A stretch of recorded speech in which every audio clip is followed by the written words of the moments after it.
All right, so let's take a look here at the Visual Designer, because it's a great way to get started very easily with if you don't know what you're doing and you want something a little bit more advanced than AutoML and have some customization. It's great to start with one of these samples. So let's go ahead and expand it and see what we have here. We have binary classification with custom Python script, tune parameters for binary classification, multi-class classification, so letter recognition, text classification, all sorts of things. Usually binary classification is pretty easy. I'm looking for one that is pretty darn simple. Let's go take a look here. So this sample shows how to filter base feature selection to selection features. Binary classification, so how to predictors related to customer relationships using binary classes, how to handle imbalanced data sets using SMOT and modules. I'm not really worried about balancing. Customized Python script to perform cost-sensitive binary classification. Tune parameters, so you tune model parameters, best models during the training process. Let's go with this one. This one seems okay to me. And so what you can see here is that it's using a sample data set, I believe. I think this is a sample.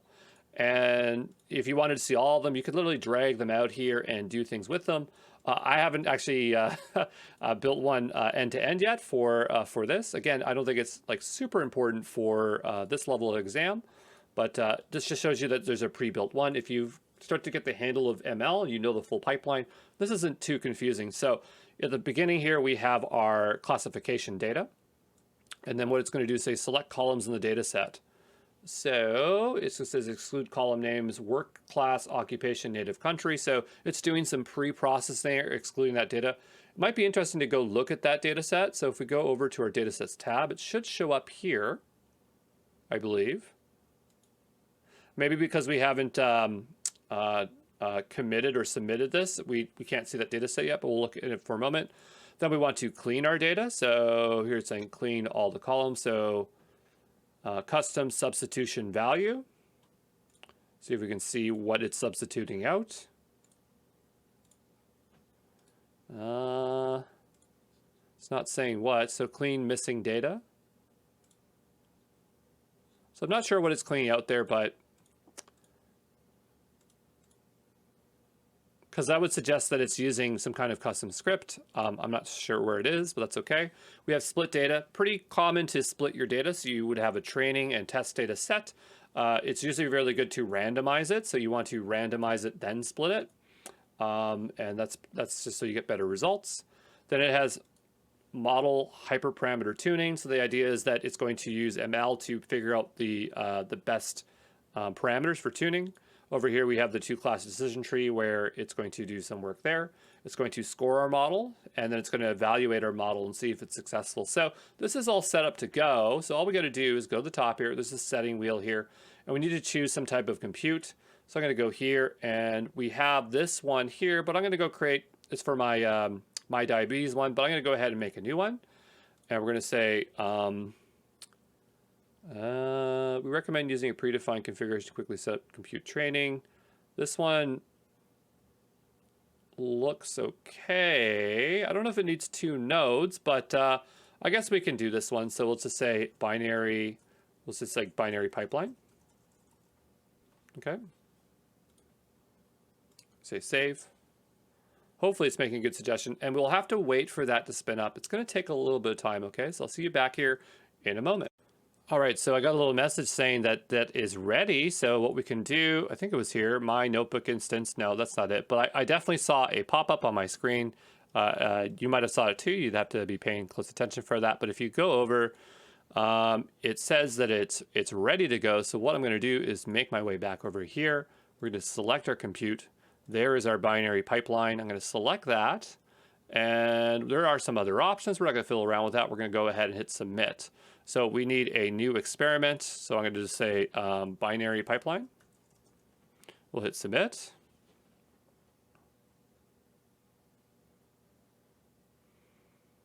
Okay, and so this is now running. So after a little while here, we're going to start seeing these go green. So this is not started. We'll give it a moment here just so we can see some kind of animation. And there it goes. It's off to the races. There's not much to do here. This is going to take a while. I don't know. I have never ran this one in particular, so I don't know if it's an hour or 30 minutes. So I'll see you back when it's done running. But yeah, it's It's not that fun to watch, but it's cool that you get a visual illustration, eh? So I'll see you back in a bit.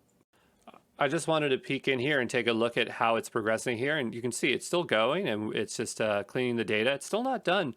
I'm not sure how long this has been running for. If we go over to our experiments and we go into our, I think it's binary pipeline, and we look at the runtime, we're about 8 minutes in. And it hasn't done a whole lot, so it's still cleaning the data. I would have thought it'd be a little bit faster. I'm kind of used to using like AWS, and it goes, SageMaker's, this doesn't usually take this long.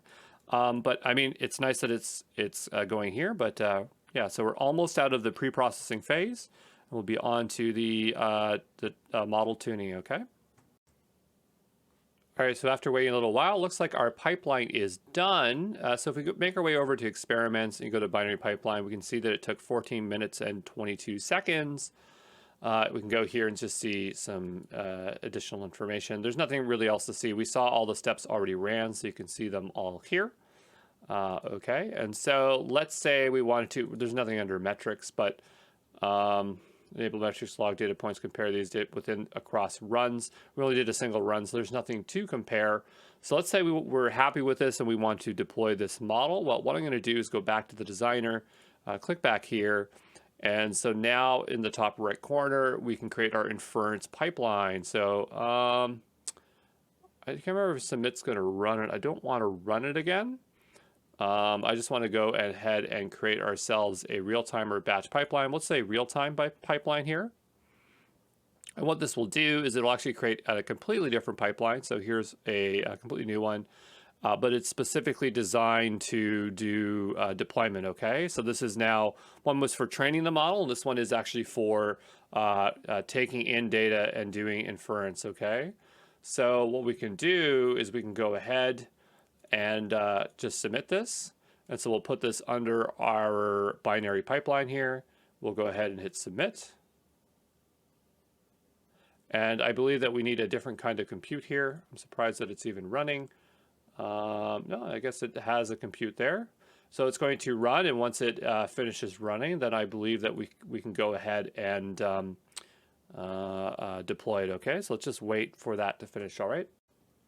All right, so after a little while there, we've ran our inference pipeline, and so it's definitely something that is ready for use. The idea is that when we actually use it, it's going to go through this web service input to this web service output, but not so important at this level of certification. Let's see what it looks like to go ahead and deploy it. So we have the option between a real-time endpoint and an existing endpoint. We don't have an endpoint yet, so we'll just say binary pipeline. Okay, and notice we have the option between, it wants it lowercase, binary pipeline. And we have the option between Azure Kubernetes Service and Azure Container Instance. It's a lot easier to deploy, I think, to Container Instance, and we'll be waiting forever for Kubernetes to start up. So we're going to do Container Instance. We have some options like SSL and things like that. Not too worried about it, so we're just going to go ahead and hit deploy. Okay. And so that is going to go ahead and deploy that. So we'll wait for this real-time inference. If we go over to our compute, it should spin up. See, this is for AKS, so I don't know if it will show up here. I think I've seen things under here, but I think this will be for Azure Kubernetes Service. And I don't think we're going to see it show up under there. However, we do not need to be running this anymore, so we'll go ahead and delete the binary pipeline because we don't have it for any use right now, and we might need to free it up for something else. Okay, so go ahead and delete it. We don't need it. And coming back to our pipeline, our designer here, I'm just trying to see where we can keep track of it. Well, I know it's deploying, so waiting for real-time endpoint. So I'll see you back here when this is done, okay? It just takes a little bit of time. All right, so I think our pipeline is done. If we make our way over to endpoints, there it is, the binary pipeline. If we wanted to go ahead there, we could test the data. And so it actually already has some preloaded data for us. If we hit test, it's nice that it fills it in, eh? We get some results back, okay? So, I mean, And then we see like scored labels and income and score probability. So things like that, that is useful. So it's giving back all the results, but I don't think it has, yeah, it doesn't have scored labels and scored probabilities, which is the value we want to come back here. So there are our endpoints, and that is the end of our exploration with Designer, okay?